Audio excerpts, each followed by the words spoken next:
Good afternoon, students. This is your another class in my maths era, and as you know, I am Shaijakant Shukla, and today we are going to discuss about the new chapter whose name is the percentage and its application means percentage.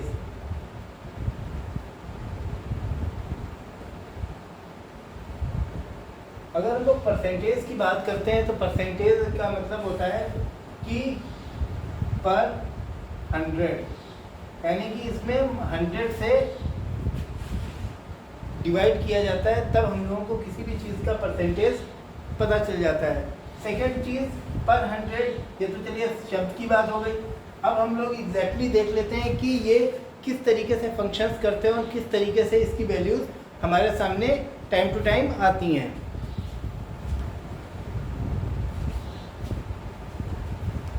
चलिए अब हम लोग इस तरीके के questions को भी deal कर लेते हैं। सबसे पहले आप हमको ये बताइए कि we all are the human beings and specially the Indians are habitual to do the shopping very more and we just love to shop anything. हम लोगों को ख़रीदारी करना, कोई चीज़ बेचना बहुत ज़्यादा पसंद होता है। स्पेशली शॉपिंग करना, दुकान पे जाना, कोई चीज़ अपने लिए ख़रीदना बहुत ज़्यादा अच्छा लगता है।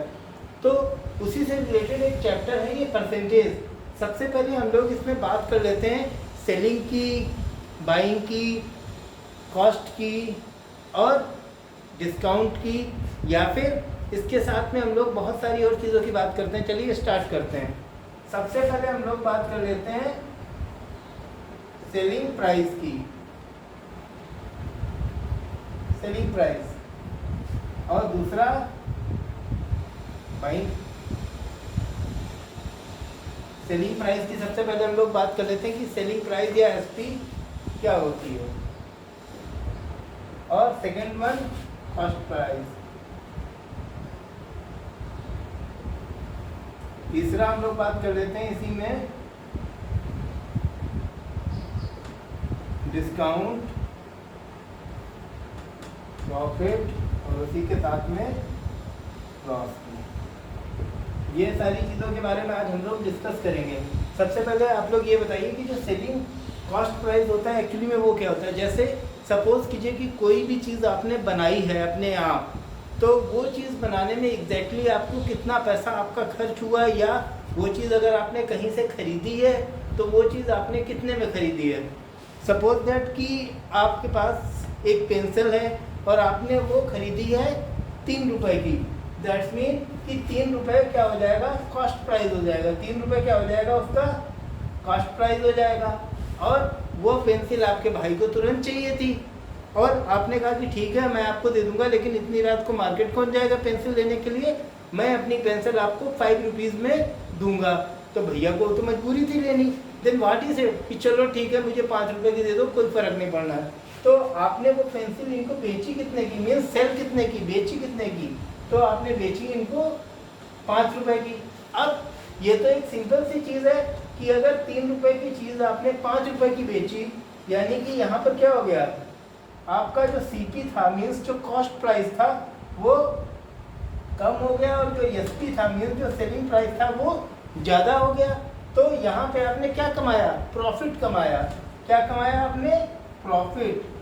तो यहाँ से हम लोगों का एक कंक्लूजन ये निकलता है कि जहाँ पर सीपी की वैल्यू कम होती है और एसपी की वैल्यू ज़्यादा होती है, वहाँ पे हमको हमेशा प्रॉफिट होता है। सेकंड कंडीशन अगर आप देख लीजिए कि दूसरा कंक्लूजन देख लीजिए आप लोग, दूसरा एक एग्जांपल कि जैसे सपोज कीजिए कि आपने कोई कार खरीदी थी 2 लाख रुपए की, यानी कि 2 लाख रुपए की आपने एक कार खरीदी थी।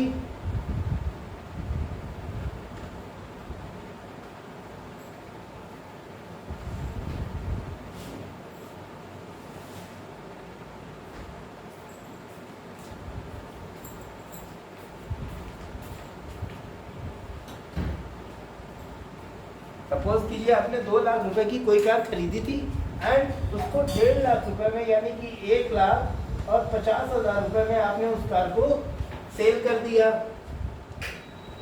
अब आपको 2 लाख रुपए की आपने कार खरीदी, 1.5 लाख रुपए की आपने बेच दी। तो यहाँ से आप क्या निकाल सकते हो कि कॉस्ट प्राइस आपकी जो है ज़्यादा है एंड सेलिंग प्राइस आपकी कम है, यानी कि आपका यहाँ पर कॉस्ट प्राइस आपका सीपी ज़्यादा हो गया और सेलिंग प्राइस आपका क्या हो गया, कम हो गया। ये तो पहली कंडीशन हो गई थी। ये दूसरी कंडीशन की हम लोग बात करें, अगर सेलिंग प्राइस ज़्यादा होता है और कॉस्ट प्राइस ज़्यादा होता है और सेलिंग प्राइस हमारा जो है वो कम होता है, तो ऐसी कंडीशन में हमको लॉस होता है। क्योंकि आप लोग खुद ही देख सकते हो कि 2 लाख रुपए की चीज़ आपने खरीदी थी एंड 1.5 लाख रुपए की आपने उस चीज़ को बेचा है, तो आपको लॉस होगा। और कितना लॉस होगा, चलिए अब वो भी बात कर लेते हैं। तो सबसे पहले ये दोनों कंफ्यूजन आप लोग अपने मन में उतार लीजिए, इसके बाद की कंडीशन हम लोग बाद में देखते हैं, ठीक है। चलिए अब बात कर लेते हैं कि कितना प्रॉफिट हुआ, कितना लॉस, उसका हम लोग किस तरीके से निकालेंगे। सबसे पहले हमने क्वेश्चन में आपसे कहा था कि आपने 3 रुपए की पेंसिल ली थी, यानी कि आपका कॉस्ट प्राइस कितना था, सीपी कितना था, 3 रुपए, और आपने पेंसिल बेची कितने की थी, 5 रुपए की बेच दी थी। तो आपको प्रॉफिट हो रहा था, तो प्रॉफिट आपको हो कितना रहा था। एक्चुअली में प्रॉफिट जो होता है वो एसपी माइनस सीपी होता है, ये एक फार्मूला है, और इसी में रख देंगे तो प्रॉफिट हमारा कितना आ जाएगा। अगर हम लोग प्रॉफिट की बात करें तो 5 - 3 = 2 रुपीज़, यानी कि 2 रुपये का हमको सीधा सीधा प्रॉफिट हुआ पहली कंडीशन में। तो यहाँ से हम लोग इस तरीके से प्रॉफिट निकाल सकते हैं।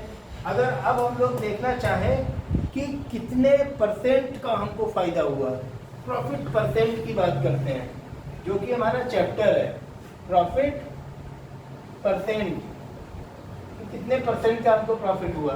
तो प्रॉफिट परसेंट में दैट मीन कि हम लोग 3 से कंपेयर करेंगे, किससे, कॉस्ट प्राइस से। हमेशा जब भी परसेंटेज की बात होती है तो मेन चीज़ से कंपेयर किया जाता है या कॉस्ट प्राइस से ही कंपेयर किया जाता है। तो 2 रुपये का फ़ायदा हुआ कितने में, 3 रुपये में, एंड इंटू 100। तो ये आप देख सकते हैं 200/3%। या तो आप इसको सीधा ही लिखा रहने दें, या तो आप इसको डिवाइड करके भी लिख सकते हैं कि आपको कितने % का फ़ायदा हुआ है। ओके स्टूडेंट्स, चलिए अब हम लोग आगे बढ़ते हैं अपने दूसरे क्वेश्चन की तरफ। सेकेंड क्वेश्चन जो था हमारा कि दूसरे क्वेश्चन में हमको लॉस हो रहा था। अगर उसमें हम लोगों का सीपी जो था वो 2 लाख रुपए था एंड जो हम लोगों का एसपी था वो कम था, वो 1,50,000 रुपए ही था। ओके, तो 1,50,000 रुपए की होने की वजह से क्या हुआ कि अब हम लोग देख लेते हैं, यहाँ से हम लोगों का अगर लॉस निकालने की कोशिश करें तो लॉस बराबर क्या हो जाएगा, सीपी माइनस एसपी, क्योंकि कॉस्ट प्राइस ज़्यादा है और सेलिंग प्राइस कम है, यानी कि ये हमारा आ जाएगा 2 लाख रुपए।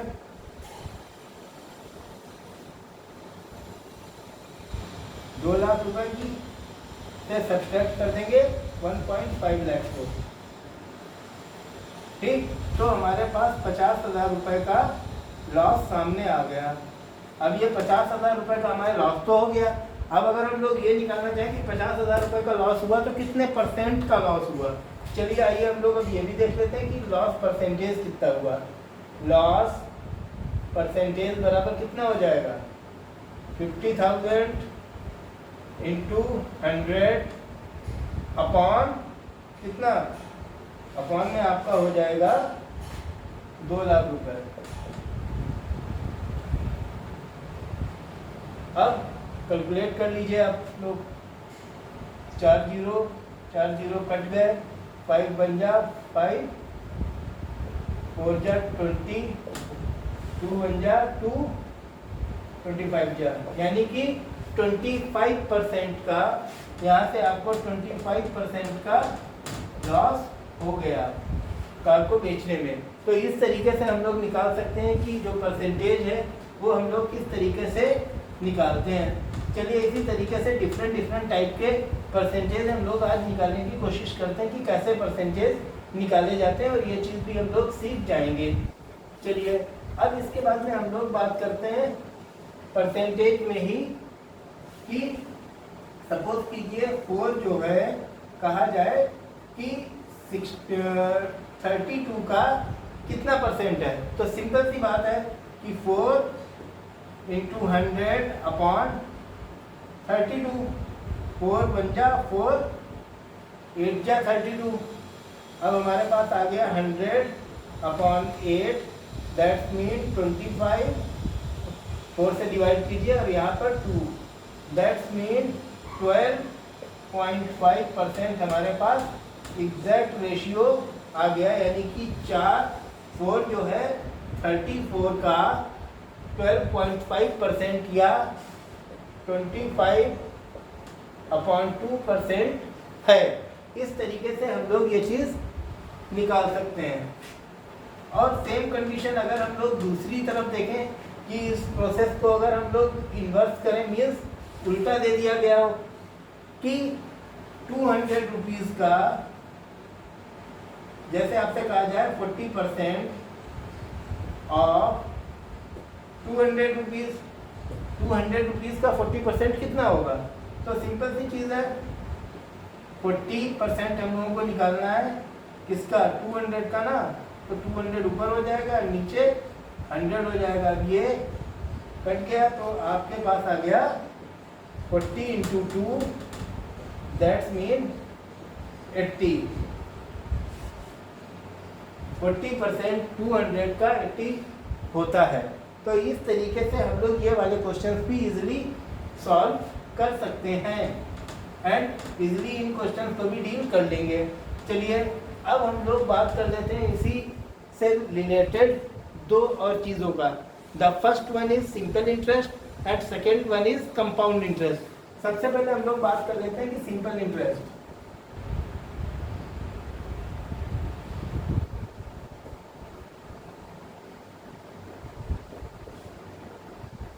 सिंपल इंटरेस्ट एक्चुअली में क्या चीज़ होती है। सिंपल इंटरेस्ट एक्चुअली में वो इंटरेस्ट होता है जो लगाया जाता है एक निश्चित टाइम ऑफ पीरियड पे आपके अमाउंट पर, वो आपका सिंपल इंटरेस्ट कहलाता है। और इसका फार्मूला होता है, इसको हम लोग सिंपल इंटरेस्ट को SI से डिनोट करते हैं। SI is equal to PRT upon 100, जहाँ पर P का मतलब है आपका प्राइमरी अमाउंट, R का मतलब है आपका रेट एंड T का मतलब है आपका टाइम। ठीक है, तो ये है आपका प्राइमरी अमाउंट, ये है आपका रेट ऑफ इंटरेस्ट एंड ये है आपका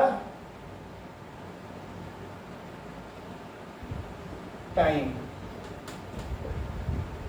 और इस फार्मूले से हम लोग PRT निकाल लेते हैं। और सेम कंडीशन आप लोग, अगर आपको SI दे दिया गया हो, R गायब हो, इस तरीके से बहुत सारी चीज़ें हम लोग यहाँ से निकाल सकते हैं। सपोज कीजिए अगर आपको P ही निकालना हो तो P की वैल्यू आपकी हो जाएगी SI अपॉन RT।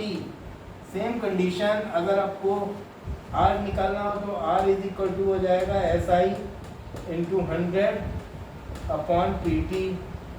अब की बार में चलिए आपको अगर टाइम ही निकालना हो तो T इज इक्वल टू होता है SI अपॉन PR।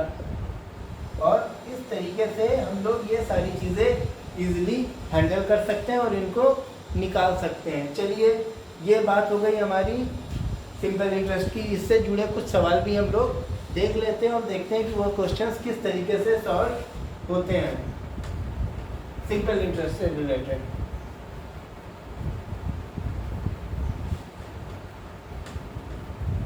सपोज कीजिए कि आपसे कहा जाए कि 10,000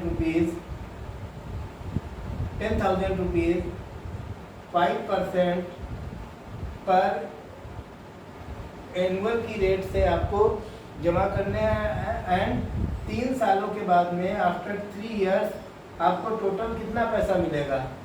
तो सबसे पहले आप लोग SI निकालेंगे, सिंपल इंटरेस्ट निकालेंगे कितना हुआ। तो SI आपका कितना हो जाएगा PRT अपॉन 100, दैट्स मीन कि 10,000 इंटू 5 इंटू 3 अपॉन 100। अब क्या करेंगे, 100 से ये कट हो जाएगा and you will get the answer 15 and उसके बाद में डुअल जीरो, 1500 रुपये इसका ब्याज ही हो गया। अब 10,000 रुपये पे 3 साल में 1500 रुपये ब्याज हो गया, तो 1500 रुपये 10,000 रुपये में ऐड कर देंगे, so we will get the final amount. तो लिखेंगे फाइनल अमाउंट इक्वल कितना हो जाएगा, 10,000 रुपये जो हमारा पहले था प्लस 1500 रुपये इसका हमको इंटरेस्ट मिल जाएगा, मीन्स ब्याज मिल जाएगा। तो हमारे पास टोटल हो जाएगा 11,500 रुपये हमको टोटल मिल जाएगा। ये हम लोगों का टोटल अमाउंट है जो कि हमको मिलेगा अदा करके। तो इस तरीके से डिफरेंट टाइप्स के क्वेश्चन सॉल्व कर सकते हैं एंड सेम रख के हम लोग बहुत सारी चीज़ें ध्यान में रख के क्वेश्चन सॉल्व करते हैं, बट इसमें कुछ चीज़ें टेक्निकल हो जाती हैं। आप लोग जरा उन चीज़ों पे बहुत ध्यान दीजिएगा। जैसे बाकी सारी चीज़ें तो ठीक है, अगर आपको ये दे दिया जाए कि जो रेट ऑफ इंटरेस्ट है, जो रेट ऑफ इंटरेस्ट है वो कई तरीके से लगाया जा सकता है। जैसे रेट ऑफ इंटरेस्ट एनुअली होता है तब तो कोई प्रॉब्लम नहीं है, जैसे 2 इयर्स का ही है। अगर 2 इयर्स में कह दिया जाए कि 5% का एनुअली लगता है, दैट्स मीन कि 5% एनुअली लगता है तो कोई प्रॉब्लम ही नहीं है। अगर 5% ही लगेगा, अगर हम लोग कहें कि ये कैसा लगता है, हाफ ईयरली लगता है, हाफ ईयरली का मतलब हर 6 महीने में ये लगता है, तो एक साल में कितने महीने होते हैं, एक साल में 12 महीने होते हैं, और 6माही साल में यानी कि जो हाफ ईयरली है वो साल में 2 बार आती है।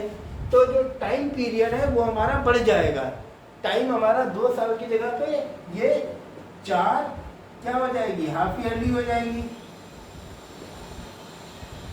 एंड जो हमारा इंटरेस्ट है वो हमारा ये अगर एनुअली दिया गया है तो ये डिवाइडेड बाय 2 हो जाएगा, और अगर ये 6 मंथली दिया है तो बिल्कुल वैसे ही रहेगा। अगर 6 मंथली दिया है तो 5% ही लिख देंगे, और अगर ये एनुअली दिया गया है तो 5/2 कर देंगे, तब ये 5/2 हो जाएगा। अगर हम लोग देखते हैं इसकी जगह पर कि हर 4 महीने में एक बार लगता है, ठीक है, दैट्स मीन कि एक साल में 12 महीने होते हैं, 1 year is equal to 12 month, और 4 महीने पे ब्याज लगता है, तो एक साल में कितनी बार लगेगा, 3 बार लगेगा, और 2 साल में कितनी बार लगेगा, 6 बार लगेगा। तो टोटल टाइम ऑफ पीरियड इधर 6 हो जाएगा, और यहाँ पर 5 की जगह पर मल्टीप्लाइड बाई 3 हो जाएगा, क्योंकि एक साल में 3 बार ही तो आते हैं, 4 महीने का अगर पेड़ बनाए। एंड सेम कंडीशन अगर हम लोग क्वार्टरली ले लें, क्वार्टरली का मतलब हर 3 महीने में एक बार, तो अगर 3 महीने में एक बार लेते हैं तो एक साल में 12 महीने, 3 महीने में ब्याज लग रहा है, दैट्स मीन कि एक साल में 4 बार ब्याज लगेगा। तो 2 साल में कितनी बार लगेगा, 4 × 2, दैट्स मीन कि 8 टाइम्स लगेगा। जो हमारा टाइम है वहाँ पर 8 हो जाएगा, एंड उसके साथ में यहाँ पर जो है इसकी जगह पर आपका 5/4 हो जाएगा, क्योंकि ये आपका 8 टाइम्स है। ठीक इसी तरीके से जो है आप पर मंथ का लगा सकते हैं हिसाब, ठीक इसी तरीके से आप वीकली भी लगा सकते हैं, 1 year is equal to 52 weeks होता है, ठीक इसी तरीके से आप पर डे का भी हिसाब लगा सकते हैं। ओके स्टूडेंट्स, तो अब तो चलिए ये बात हो गई। नेक्स्ट हम लोगों का पोर्शन आता है कंपाउंड इंटरेस्ट का, वो भी इसी से जुड़ा हुआ है, compound interest. Compound interest actually में कंपाउंड इंटरेस्ट और सिंपल इंटरेस्ट में सारी चीज़ें एक ही जैसी होती हैं, बट कंपाउंड इंटरेस्ट में सिर्फ इतना अंतर होता है कि कंपाउंड इंटरेस्ट में आपको ब्याज का भी ब्याज देना पड़ता है, या ब्याज का भी ब्याज आपको मिलता है। सिंपल इंटरेस्ट में क्या होता था, 2 साल के लिए आपने 10,000 रुपये दिया, सपोज कीजिए कि 10,000 रुपये पे आपको 1,000 रुपये एसआई मिल रहा है। एसआई कितना मिल रहा है, 1,000 रुपये। अब कंडीशन क्या है कि कंपाउंड इंटरेस्ट में कि आपको अगले साल 10,000 रुपये पे तो 1,000 रुपये मिलेंगे ही मिलेंगे, प्लस इसके साथ में अगले साल 1,000 रुपये पे भी आपको 100 रुपये मिल जाएंगे। तो इस तरीके से कहाँ आपके पास उधर हो रहा था 1,000 + 1,000 2,000 रुपये इधर साइड में हो रहा था, एंड इधर साइड में अगर आप डिफरेंस देखें तो आपके पास 2100 रुपये आपको कंपाउंड इंटरेस्ट में मिल रहा है। तो इस तरीके से ये डिफरेंस है और इसको इस तरीके से हम लोग डिफाइन कर सकते हैं। Compound interest means a simple thing, in this process we got the interest of our interesting amount, यानी कि उस अमाउंट का भी हमको इंटरेस्ट मिलता है जो कि इंटरेस्ट में हमको मिल चुका है, ब्याज का भी ब्याज इसमें आपको मिलता है। अच्छा, कंपाउंड इंटरेस्ट निकालने का तरीका क्या होता है? कंपाउंड इंटरेस्ट में एक्चुअली में पूरा हम लोगों को पैसा ही मिलने का होता है। तो देखिए, कंपाउंड इंटरेस्ट में a is equal to 1 plus r upon 100 की पावर t, ये फार्मूला होता है। इससे हम लोग a निकाल लेते हैं, 1 plus p into a is equal to p 1 plus r upon 100 की पावर t। इस तरीके से हम लोग निकाल लेते हैं। जो CI होता है, CI की वैल्यू हम लोग निकालते हैं a माइनस p करके हम लोग CI की वैल्यू निकाल सकते हैं। और एक चीज़ का हमेशा ध्यान रखिएगा कि CI की value same rate of interest same time के लिए SI से हमेशा ज़्यादा ही होती है, और इस तरीके से हम लोग निकाल सकते हैं। अच्छा, अगर आपको हर साल बदल के दिया जाए कि रेट ऑफ इंटरेस्ट हर साल बदल रहा है, पहले साल इतना, दूसरे साल इतना, तीसरे साल इतना, तो उस कंडीशन में a इज इक्वल टू आपका हो जाएगा p 1 plus r1 upon 100, 1 plus r2 upon 100 and 1 plus r3 upon 100। पहला वाला r1 पहले साल के लिए, दूसरा वाला दूसरे साल के लिए, तीसरा वाला तीसरे साल के रेट ऑफ इंटरेस्ट को डिनोट कर रहा है। और ठीक इसी तरीके से आप कोई भी क्वेश्चन जो हो वो आसानी से लगा सकते हैं।